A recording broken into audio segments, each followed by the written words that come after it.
We finish up this week with a special guest to our On TV studios, and Megan Pounder is standing by to tell you all about him.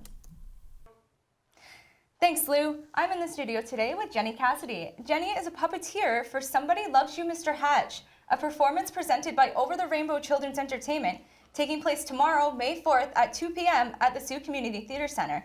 Thanks for joining us today, Jenny. Thanks for having me. So can you just start, just talk a bit about the show? Sure. Mr. Hatch is we call it Mr. Hatch because we love him, so he's just our guy. Somebody Loves You, Mr. Hatch is a show that is really great for family audiences. It's geared towards the younger kids, but we found that it kind of skips the whole range of families. I did make my uncle cry during the little sad part in the show, so I know that it'll reach the older crowd as well. It's a story that's not really your typical children's play, which often has like fluffy bunnies or magical creatures. We just have people who are in your community, and it's a story about what happens when somebody understands that he's loved and what that does to his life and how he reaches out to his community and how it changes his world around him. And it's just a very heartwarming little tale. Okay, awesome. Now, can you just talk a bit about the background of Mr. Hatch? Like, where have you guys been so far with this play? Sure. Yeah, Mr. Hatch. Chris McGregor is the director of the show. He's the artistic director of Axis Theatre, which is the company that is producing this show. And in 2015, he took the book called Somebody Loves You, Mr. Hatch, written by Eileen Spinelli, and he wanted to turn it into a show. And so we got the rights for that, and we workshopped it in 2015, and then half of it. Then we workshopped the other half in 2016. We did a small run of it, and it received a lot of really great feedback. So we said, well, let's make it a real show. So we built a set, and we took it on the road last year for our first tour. We went through BC, and then this year we're coming through Ontario, and we're enjoying it. We started down in Oakville and Brampton and Brantford and Haliburton and Cobalt, and now we're here in Sault Ste. Marie, and we're happy to be here.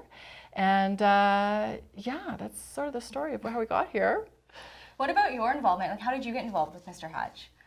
I actually met Chris, first of all, just talking about the script as he was writing it, and he invited me to come and workshop it with him. So I've been involved with Mr. Hatch since the beginning, which has been delightful because the puppets kind of gone through a couple of phases. We had a temporary puppet, which was very different than what he is now, but we were working the kinks through that. So working with a puppet, you have to figure out, is it the correct weight? Is he bending his knees in the right spot? Is he operating, looking like a real human being, which is what you want him to look like. And I think we've achieved that. He does sort of hold his own. He looks like he's puppeteering himself. So some days I just want to take a day off, let him do his thing.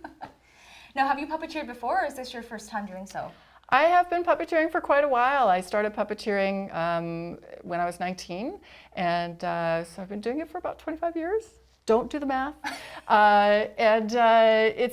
It takes a while to get the nuances of puppetry down. Just little things that we don't think of, like breathing, blinking, our little quirky moves, how we use our hands, how we turn our heads, stuff that we take for granted, and trying to incorporate that into something else that's outside of us. When you can find those little things, then you start to create a real humanness to your puppets. And Mr. Hatch has got his own little character, his own little quirks and tweaks and how he moves and laughs and sighs. And I think that's part of the reason everybody finds him so endearing and can really connect with him and relate to how he's feeling.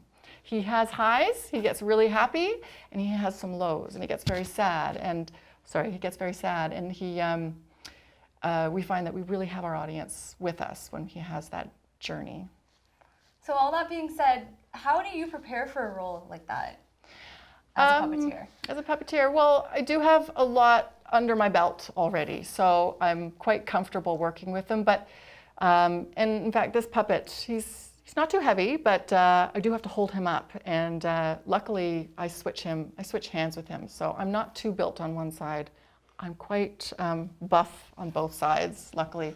So preparation-wise, just knowing the script really well, the rehearsal process is really important, and just getting to know his character. And as we as we do the show through different places, we continually find more little tweaks and just little tiny bits that make him more human and more alive. So what can people expect when they come to see this show? Well, can I talk to you a little bit about the puppetry and how we operate him? So I know we sent you a video. You've got a video link on your website that shows a trailer of the puppetry. And so you'll see a puppet. He's about this big. And you'll see me standing behind him. So I'm actually operating him, and I'm in full view. So I'm not hiding. I'm not covered in black. You can still see me. But so when I'm moving the puppet, I'm standing right next to him and I'm looking at him. And so for the first little while, you might go, whoa, what's happening? Why is there a person following that puppet around? And why can I see her? But you'll find after a while that I sort of disappear and he takes over. So he does sort of come to life on his own, and you forget that I'm there. He's a bunraku style puppet, which is a traditional Japanese style of puppetry. The traditional use, you'd see, it looks like a doll, head to toe, and you'll have 3 puppeteers, all dressed in black. But we've adapted it so 1 puppeteer can operate it, and of course, you can see me. And how do audiences usually react when they see you beside him? Well, it's hard to tell because like I said, I sort of disappear after a while. So I think sometimes it takes people just a few seconds to adjust and see what's going on and understand, but then pretty quickly it's comfortable. You accept what's going on, and he just becomes part of the cast, Mr. Hatch. So there's 4 of us up there. Okay. Not just 3. And the show in the Sioux is tomorrow at 2 at the Sioux Community Theater Center. Where are you guys after? Like, where do you go after this? Oh, Geraldton, I think. And I'd have to ask Jillian, our stage manager, for all the rest of the details. She keeps us in control. Awesome. So tickets can be purchased at the box office at the Station Mall or at the box office at the Sioux Community Theater Center 30 minutes before the show.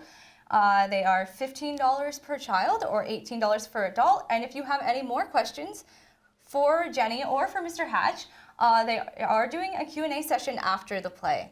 So thank you so much for coming in today. Thank you for having us. We're so excited to do the show, and I hope we see you all there. Absolutely. And we'll be back with more after this.